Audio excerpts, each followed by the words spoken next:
Tinutukan na ng mga baril ng Philippine Navy ang Chinese Coast Guard na lumapit sa BRP Sierra Madre.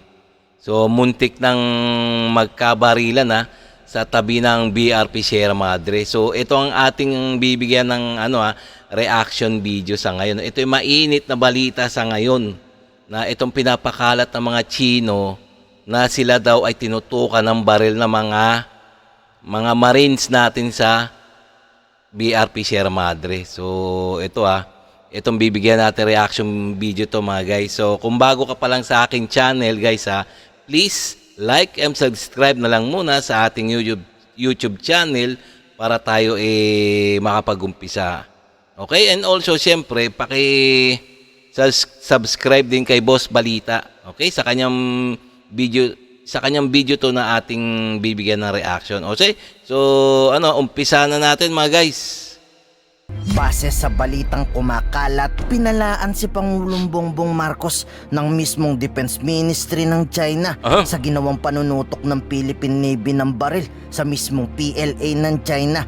Ayon sa Chinese Defense Minister, tinutukan daw sila ng baril. Meron na daw sila ditong pruweba.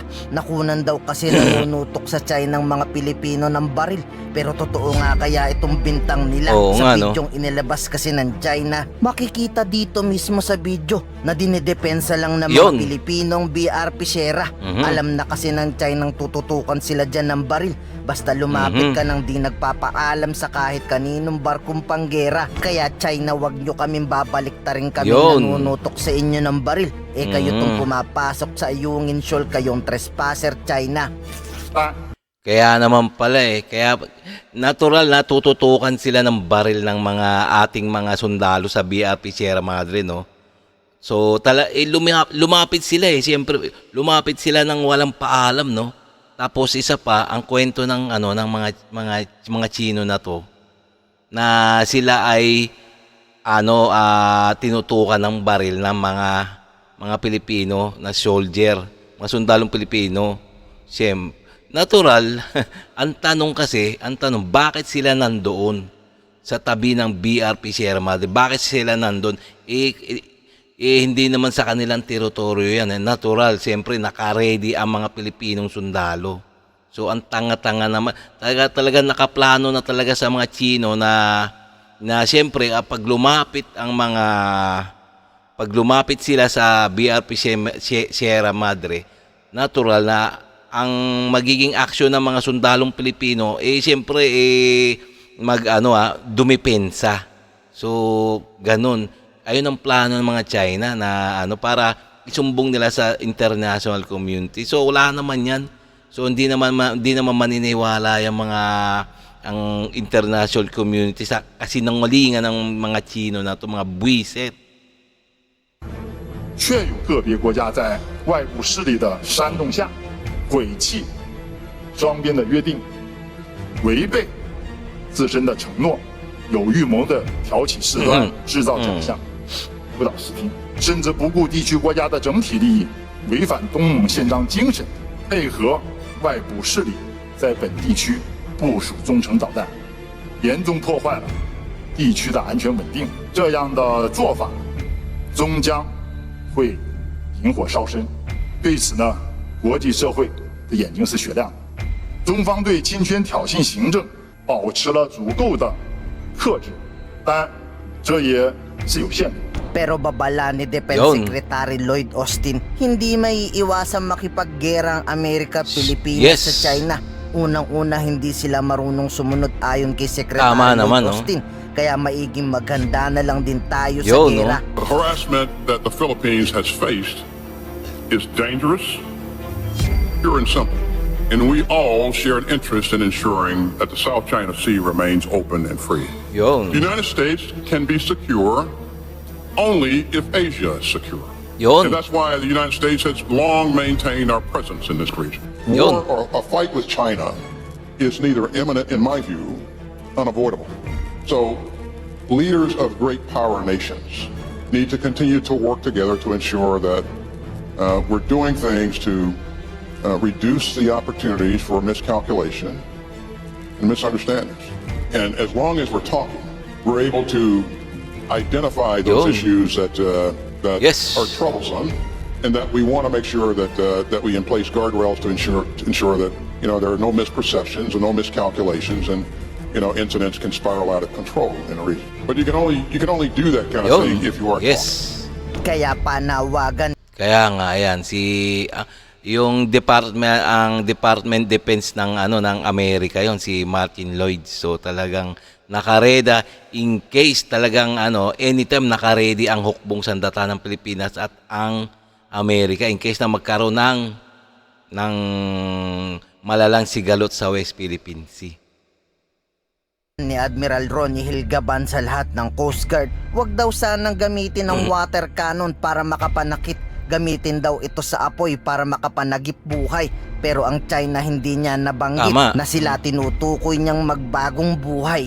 Ay hindi makakaramdam yung mga Chino na yan, mga manhid na yan eh. Use water cannons against fellow Coast Guards, well, obviously, it doesn't look good.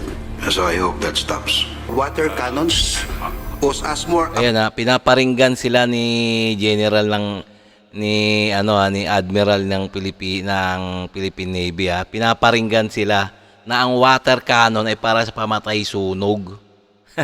Hindi para sa gamitin sa pang-atake. Ito mga Chino na to ginagamit sa pag-atake sa ating mga Pilipino, no. Mga walang hiya talaga, mga abnormal to mga Chino na to, no. appropriately called the fire monitors. Are not meant to light up fire. They are there to save lives. And proper Ayan, pinaparinggan niya na yan. Pinaparinggan niya na yung mga Chino diyan dan nakasama sa delegado. is from fire. Or simply to put out fire. Never to hose down the weaker ones Yun, to pieces Yun, to start the fire. yun, We're not very comfortable with that. yun. Pero ang China, imbis magpakumbaba, ginamit pa nila ang pagkakataong ito para sila din makapagsumbong na sila din daw ay binobomba. Japan Coast Guard daw sa kanila unang nambomba ng tubig. Paano di kayo bobombahin? Kayo tong mahilig mang bomba. Japanese Coast Guard is the first one who used water cannon towards Chinese fishing boat and Paano hindi bobombahin ng mga Chino, no, ng Japan? Ang kukulit ng mga Chino, no. Siyempre bobombahin talaga sila. Yung mga Chino pasok ng pasok sa teritoryo na may teritoryo Kaya bobombahin talaga sila ng mga Japan, no. the fishermen. And I have maybe everyone, you can find hundreds of pictures in internet from the 1990s to 2010s. Pero ayon kay Renato De Castro, security analyst ng Pilipinas, pinuri niya ang speech ng Pangulo Yun, na tingnan mo. nindigad daw itong lalaban talaga siya sa China. Ngayon alam na ng mga Chinese papalag talaga tayo. Alam niyong di kami uurong sa gera. Well, it basically is sending a signal to the international community that Oo naman, no, talagang pag talagang nagipit ang mga Pilipino, talagang lalaban at lalaban yan, So pag itong itong mga Chino na to once na ginipit pa ang ating mga Philippine Coast Guard at ating mga sundalo sa BRP Sierra Madre, sigurado yan, parang manok na kikikig kaagad yan. Ganyan ang mga Pilipino once na talagang naiipit na sila. Ganun. Kikilos lang talaga ang mga Filipino soldier natin. Talagang ipit na talagang kung kailangan na talaga ng puwersahang lumaban. Kaya nga inihintay na lang ng mga ating gobyerno ang mauna na pumutok ang mga Chino para ma-invoke na ang Mutual Defense Treaty ng Amerika at Pilipinas. So, ayun, gera na yung bombahan na yun. Once na gumamit na ng dahas. Diba? Matatapang ang mga Pilipino. Tingnan mo, talagang didepensahan nila yung bulok na barko, Nandun sila, kita nyo naman, Tapos, itong mga Chino, nag-overreact yata. Sabi tinutukan daw. Maliwanag sa video, hindi naman nakatutok sa baba o yung barel. Mga sinungaling talaga itong mga inchik na to, no. Okay, no, guys, no. So hanggang dito na lang tayo, no. kung bago ka pa lang sa aking channel, please like and subscribe na lang muna sa ating channel bago tayo magtapos. At also, siyempre, para maikalat pa ni YouTube ang ating mga video sa marami pang mga netizens. Okay?